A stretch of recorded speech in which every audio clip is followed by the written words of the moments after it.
오늘 저희가 좀 깊게 들여다볼 주제는요. 지금 굉장히 어렵다는 한국 건설 경기입니다. 보내주신 기사들 보니까 뭐 현장의 어려움부터 시작해서 이게 경제 전반에 미치는 영향까지 만만치 않더라고요. 이번 시간에 이 상황이 얼마나 다각적이고 또 중요한 문제인지 좀 명확하게 같이 짚어보는 게 목표입니다.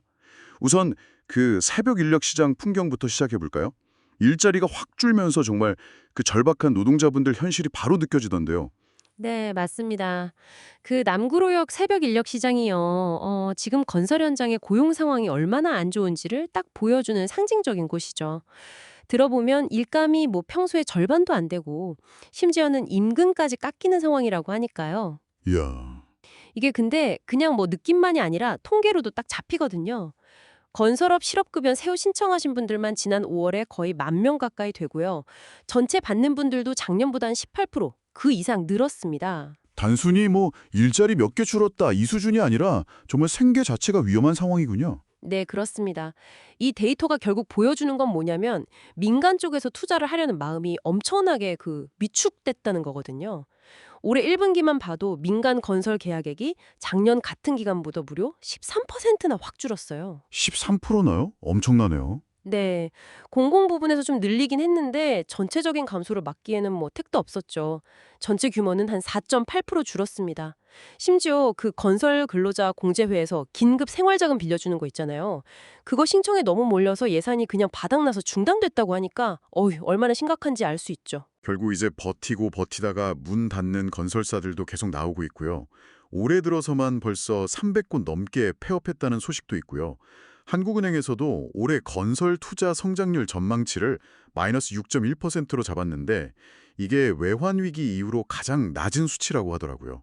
참 암울합니다. 그렇죠. 이렇게 건설 투자가 딱 멈춰버리니까 전국 곳곳에 그냥 공사하다가 멈춰선 현장들이 늘어나는 겁니다. 뭐 아까 말씀하신 기사에 나온 전북 익산 아파트 단지 같은 경우 녹슨 철근 그대로 드러나 있고 타워 크레인은 뭐 멈춰선 지 오래고 이런 모습이 이제는 좀 낯설지가 않게 된 거죠. 그런 유령 건물 같은 현장들 보면 좀 흉물스럽기도 하고 근데 이게 왜 이렇게 생기는 거예요? 대부분은 그 시행사, 그러니까 사업을 추진하는 회사의 자금난 때문입니다. 돈줄이 막히니까 공사를 더 진행할 수가 없는 거죠. 그렇게 되면 이제 분양보증을 섰던 주택도시보증공사, 헉이라고 하죠. 여기가 그 사업장을 떠안게 되는 거고요. 아, 허기요. 보증을 썼으니까. 네, 그렇죠. 헉은 이걸 이제 공매로 넘겨서 돈을 좀 회수하려고 하는데 아시다시피 지금 시장이 워낙 얼어붙어 있으니까 이것도 잘 안 팔려요. 올해 공매 나온 게 11곳이었는데 딱 한 곳만 그것도 감정가의 거의 반값 수준에 겨우 팔렸다고 하더라고요. 허. 그럼 이렇게 멈춰선 현장들은 앞으로 어떻게 되는 건가요? 이게 해결이 영 쉽지 않아 보이는데요. 맞습니다. 지금 당장 매각을 추진 중인 곳만 해도 16곳이나 되고요. 또 중견 건설사들이 막 법정 관리 신청하고 분양 보증 사고 나는 건수도 계속 늘고 있어서 이런 사고 사업장은 앞으로 더 늘어날 가능성이 높습니다. 정부에서도 뭐 지방 미분양 사주겠다 이런 카드를 꺼내긴 했는데 글쎄요. 시장에서는 이게 과연 근본적인 해결책이 될까 하는 의문도 계속 나오고 있는 상황입니다. 거래설업 자체도 문제지만 저는 그 연관 산업으로 충격이 퍼져나가는 것도 정말 큰 걱정거리 같아요. 아까 기사에서 본 대구 공구거리 철물점 사장님 인터뷰가 참 기억에 남는데 IMF 때보다 더 최악이다 이렇게 말씀하시더라고요. 네, 그 말씀이 정말 지금 상황을 잘 보여주는 것 같습니다. 건설 경기는 아시겠지만 철물, 뭐 인테리어, 가구, 건자재 이런 후방 산업들하고 정말 촘촘하게 연결되어 있잖아요. 예를 들어 대구 같은 경우에 아파트 입주율이 낮으니까 그게 바로 인테리어 수요 감소로 이어지는 거죠. 그래서 전국 철물점 평균 매출도 작년에 보니까 한 2.6% 정도 줄었더라고요. 가구 쪽도 정말 심각하던데요. 기사 보니까 평택 가구단지 같은 데는 아예 문 닫은 가게들이 막 늘어서 있고 뭐 한샘이나 현대리바트 같은 큰 회사들도 매출이 줄었다고 하고요.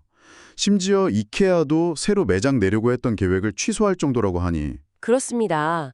가구뿐만이 아니에요. 뭐 침구, 커튼, 창호, 페인트. 그러니까 건설이나 이사와 관련된 거의 모든 품목에서 소비가 위축되고 있다고 보시면 됩니다.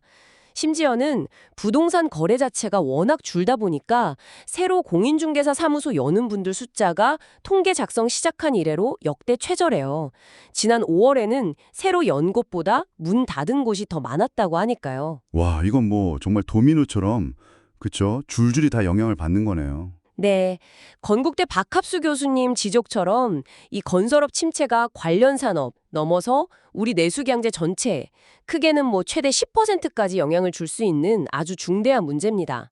경제의 각 부분이 얼마나 이렇게 긴밀하게 연결돼 있는지를 딱 보여주는 거죠. 그래서 일각에서는 뭐 3기 신도시 사업 같은 걸 좀 빨리 진행해서 주택 공급도 늘리고 건설 경기도 좀 살리고 이걸 동시에 해야 하는 거 아니냐 이런 제언도 나오고 있습니다.